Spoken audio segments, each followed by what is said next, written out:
O eto mga minamahal, talaga nga namang nag-aamok. Naghahamon. Itong si Bato de la Rosa, dito nga po kay Arturo Las Cañas na maglabas daw po ng ebidensya na si Vice President Sara daw po yung tokhang queen. Alam nyo, dapat ibalik namin yung tanong ninyo sa inyo eh. 'Di ba? Kasi kayo, gusto ninyo ebidensya. Ganun na rin naman kami. Sige nga, maglabas nga kayo ng ebidensya na si PBBM ay humihit-hit.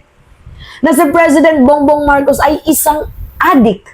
Sige nga, maglabas nga kayo ng ebidensya. Hindi AI, mga minamahal Hindi yung pulburon issue Yung legit na ebidensya. Yung merong informant Hindi yung galing lamang sa isang salitang parang jukeboxer na mahilig gumawa ng kwento depende sa presyo. Diba? Edi ngayon, pares tuloy silang naakusahan sa droga. Si PBBM, inaakusahan ninyong adik, bangag. Ito namang si Sara Duterte, talagang legit. Diba, na may involvement sa droga according dito nga po kay Arturo Las Cañas na dating miyembro ng Davao Death Squad ninyo. Sayin natin Yan mga minamahal. Sabi dyan, Bato kay Las Cañas versus Sara bilang tokhang queen maglabas ng ebidensya. Ay, naghamon ng ebidensya. Kayo ba? Naglabas ba kayo ng ebidensya? Hinamon ni Senator Ronald De La Rosa si self-confessed former Davao Death Squad hitman Arturo Las Cañas na maglatag ng ebidensya sa paratang nito laban kay Vice President Sara Duterte bilang reyna ng tukhang ang anti-drug operation noong nakaraang administrasyon. Sa pahayag, sinabi ni De La Rosa na kung talagang may matibay na ebidensya si Las Cañas, dapat magsampa siya ng kaso sa korte. Paano magsasampa ng kaso sa korte? Gusto niyong ipapatay. Paano magsasampa ng kaso itong si Las Cañas noon? Ang nakaupo, si former President Duterte. Ano yung magiging protection nito? Ni Arturo Las Cañas. Diba? Nitong Miyerkules, isinabit ni Las Cañas si Vice President Sara Duterte sa Oplan Tukhang na hinihinalang pumatay ng mahigit kumulang 20,000 na individual tulad ng petty pusher at may minor de edad na inilunsad ng war on drugs, ng drug war ni dating Pangulong Rodrigo Duterte. Hindi na din tumalabo. Tatay niya nga nakapatay ng humigit kumulang 30,000, di ba? Na mga Pilipino. Lahat yun, mga nakachinelas lang yun,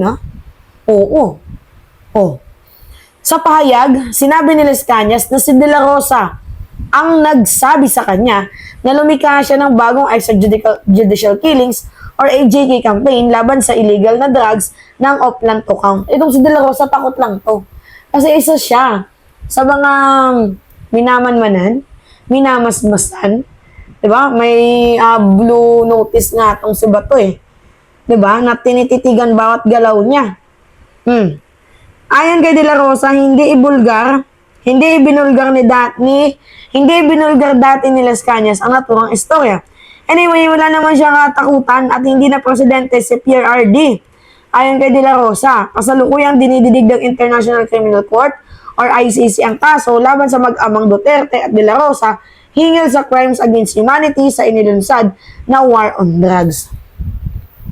Actually, dapat mga minamahal, ang katotohanan ay hindi dapat itinutukhang. Yan yung sabi ni PBBM at hindi dapat idinadaan sa mga kwentong chichirya. Mary Grace Piatos. Panoodin natin tong balita. Pareho nang nahaharap ngayon sa kontrobersya ang dalawang pinakamatataas na lider ng bansa matapos ang akusasyon kaugnay sa illegal na droga laban kay Pangulong Bongbong Marcos. Si Vice President Sara Duterte naman inakusahang nagpasimula ng Oplan Tukhang nung siya'y mayor pa ng Davao City.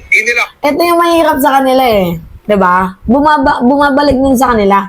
Bumabounce back. Sinasabihan nilang, napakadilim daw po ng people power nung rehimeng Marcos Sr. Pero, yung ama nila nagtatag ng martial law. At meron ding crimes against humanity. War on drugs. Gets ninyo? Nagbabounce back din sa kanila. Ang administrasyon daw ni PBBM ay corrupt. Pero si Sara Duterte ang merong napakadaming confidential funds. Gets ninyo? Oh, alright. Adyan ang nagpakilalang dating miyembro ng Davao Death Squad sa pre-trial investigation ng International Criminal Court. Dawit din sa mga alegasyon ang leader ng Kingdom of Jesus Christ na si Pastor Apollo Kibuloy at ilang nakaupong senador. At yan po ang tinutukan ni Salima Refran. Panawagan ko po sa Pangulong Ferdinand Bongbong Marcos Jr. na mag-ingat po at huwag po magkumpiyansa talaga sa halimaw ng Davao na si Rodrigo, Roa Duterte at yan allegedly Vice President Sara Tambalos Duterte. Mga traidor po itong mga ito. Ay, traidor talaga. Pamalaya ng dating pulis na nagpakilala ring miyembro ng orihinal na Davao Death Squad na si Arturo Las Cañas sa gitna ng mga birada ni dating Pangulong Rodrigo Duterte kay Pangulong Bongbong Marcos.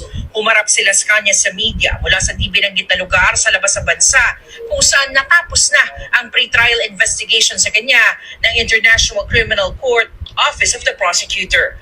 186 pages daw ang ganyang affidavit at may binigay pang notebook na naglalaman ng lahat ng nalalaman niya sa mga pagpatay na iniutos umano ng dating Pangulong Duterte, maging mga alegasyon laban sa mga anak nitong sina Vice President Sara at Congressman Pulong Duterte. Tinanggap ito ng Office of the Prosecutor as exhibit. And meron ako mga graph na ginawa ko about the delays in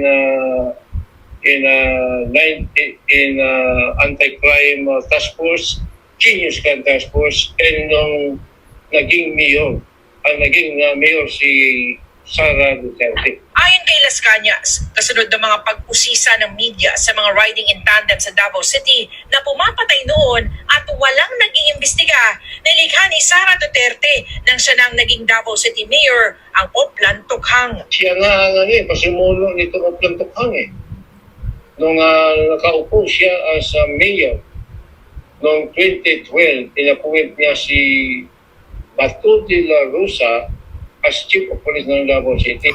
Sinabi sa akin ni Bato de la Rosa na nag-craft sila ng panibago ngayong extrajudicial killing na campaign against illegal drug, in which is Tok-Tok Hangyo, meaning Tokhang, mga target personalities illegal drug, labi na mga, lalo pa ang mga gumagamit ng shabu at saka nagbibigta. Anyway, mga minamahal, nagigets niyo yung punto. 'Di ba? Na ang pasimuno ay itong si Vice President Sara Duterte. At least, merong living proof, merong witness. Yan, si Arturo Las Cañas, not unlike dito sa ini-issue nila kay President Bongbong Marcos na bangag, adik. Kasi wala naman silang ebidensya. Di ba? Alright, mga minamahal. Kita ninyo? Kayo, ano yung masasabi ninyo dito? Nakakasuka ka, VP.